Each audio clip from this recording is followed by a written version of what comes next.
welcome to another Nature Must Sees video.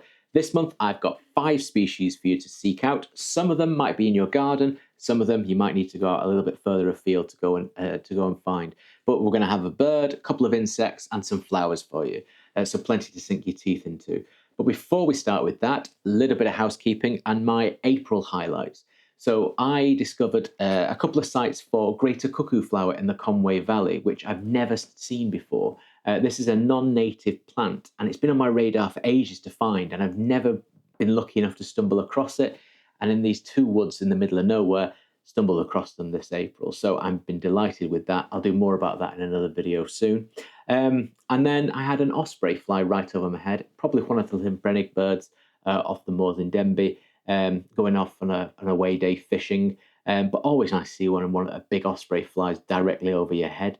And the moths have been picking up in the garden as well. This lovely weather we've had, which means it's been pretty rubbish for fungi, but the moths have made up for it.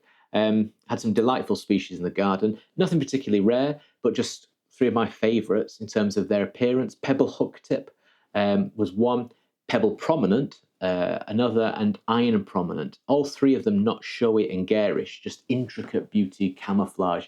That I just find them stunning moths. And if the weather stays like this, it's going to be fantastic for moths into the coming weeks, which is nice because the last few years have been a bit of a washout here. So without further ado, shall we crack on? And we're going to start with possibly one of my favourite highlights for May, Spring's Jewel, Pearl-bordered Fritillary.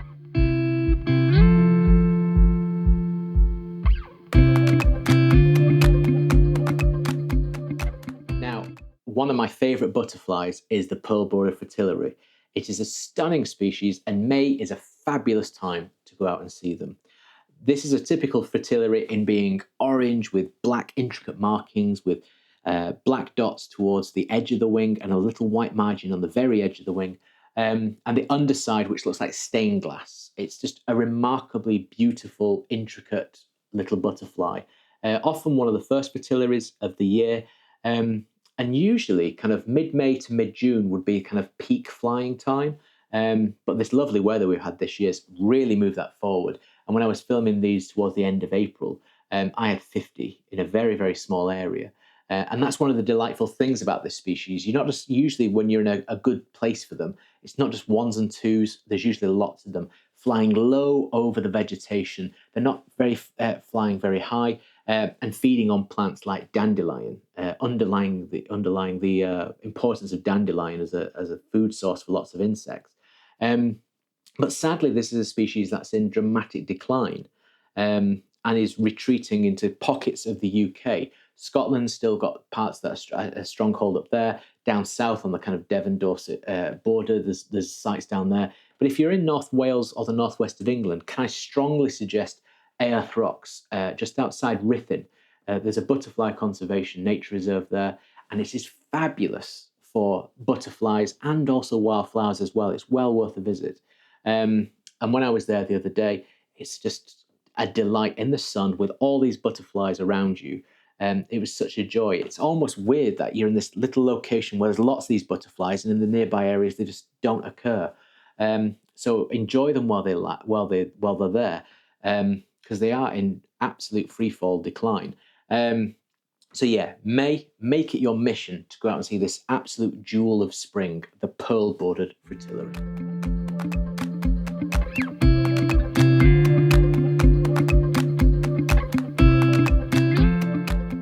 So a bird for you now, and I was umming and ahhing about what to include because there's a load of things we could have talked about, but I've just settled on Avocet, and I've settled on Avocet because I love my wading birds. But for some people, identifying wading birds, if you're new to bird watching, can be quite tricky because lots of them look very similar. And then you get differences in plumage from what they look like in winter to summer and the transition in between, and trying to judge size if you've not got anything to scale them against.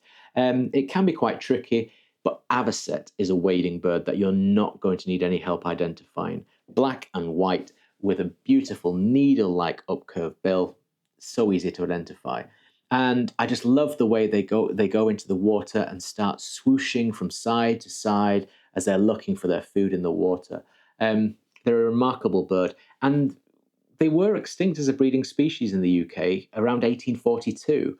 And then after the Second World War, recolonized East Anglia, and it's been a conservation success story since. They have bred in many, many parts of the UK now. And if you go to most RSPB reserves that are wetlands or any wetland bird reserve now, below those kind of Scottish borders, you're likely to find breeding avocet. My kind of local RSPB reserve of Burton Mere, and a little bit further away, Leighton Moss, where I really like going. They're great places to go and encounter avocet.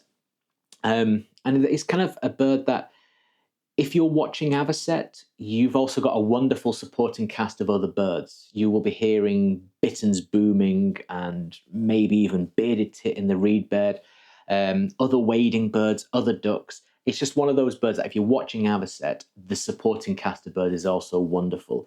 And May at wetlands can be fantastic. The noise, the sights, the smells can be absolutely overwhelmingly wonderful. So yeah, I encourage you to go out and see Avocet this month. You will not be disappointed.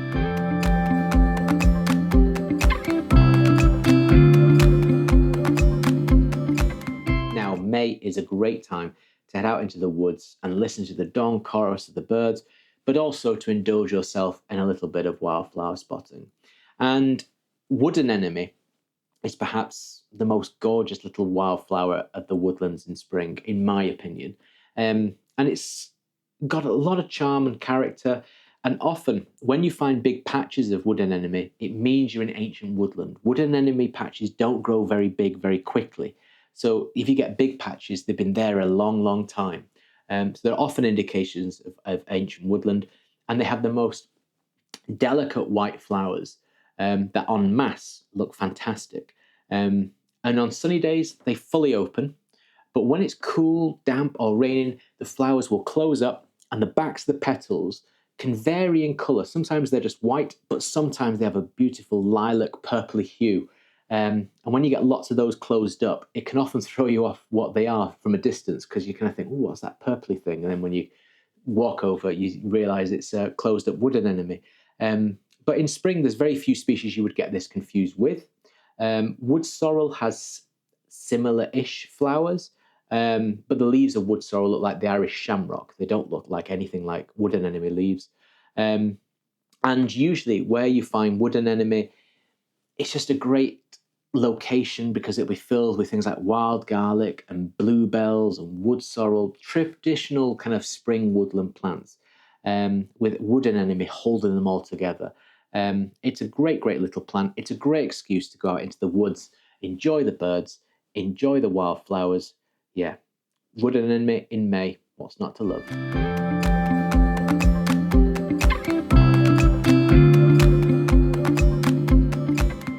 Weird and wacky insect for you now. This is the dark edge bee fly, and it's so charismatic and wonderful. This bee mimicking fly, which has this long proboscis, which often people get worried that it's going to sting them because they think it's a stinger, which it isn't. It's basically their tongue. If anything, it was going to lick them rather than sting them. And they will visit lots of flowers, drinking the nectar of them, hovering away. And they're delightful. And I've seen more of them in recent years than I ever have. And there's a discussion about this species over whether it has genuinely increased or not. I think it has, but the data's kind of not showing that as much. When I was a kid, never saw this very charismatic, distinctive species. Nowadays, I'm seeing it more and more in the spring, especially in the garden. And I'd love to know whether you think the same, or whether you used to see loads of and you see less. You know, is it one of those things that we're seeing them because there's so few insects knocking about that they kind of stick out more now? But yeah, I would love to know what you think. They will be found in most gardens, especially again in lowland areas, and they lay their eggs near the entrances to solitary bee little tunnels. And when the grubs hatch, they parasitize the larvae of the bees and things. So for bees, they're a bit of a pain. But everything's got to make a living in nature somehow. I think they're cute, charismatic. They've been referred to as the flying narwhals, which is a very grandiose term for these things. But yeah, I think they're adorable, well worth seeking out this month because they'll be very, very active. And let me know in the comments section down below whether you think they've increased, decreased, if they're spreading, or what you think. And let's help build a picture of what's going on with this wonderful charismatic species. Dark edge bee fly, definitely one to look for.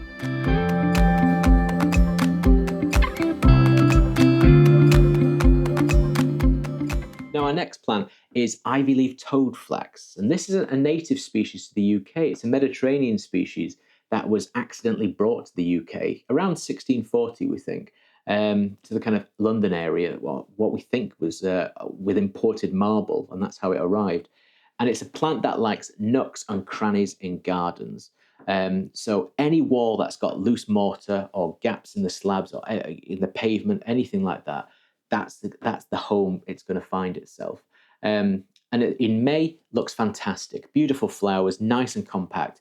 Soon starts to spread, starts to creep into borders and things like that in the garden.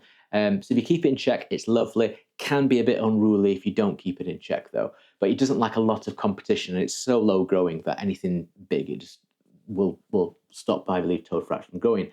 And it can be quite good for pollinators. I've seen numerous kind of bee species kind of coming to it. It's a beautiful thing. Delicate lilac-y purple flowers with a yellow center. The leaves nice and ivy-like, but not at the same scale and size. They're much smaller, slender, and on trailing stems that kind of creep around looking for something to grab onto and perch to. It's a delightful little thing.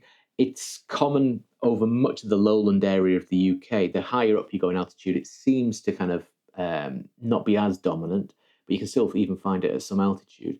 And if it's not in your garden, it'll be somewhere nearby. It's never far away, especially in urban areas. This is a plant to look for in urban areas rather than in the middle of the countryside. So it's well worth seeking out. It's a delightful little flower and probably something that you've seen always in the background and might have wondered what it was called. But yeah, this month, have a look out for Ivy-leaved Toadflax.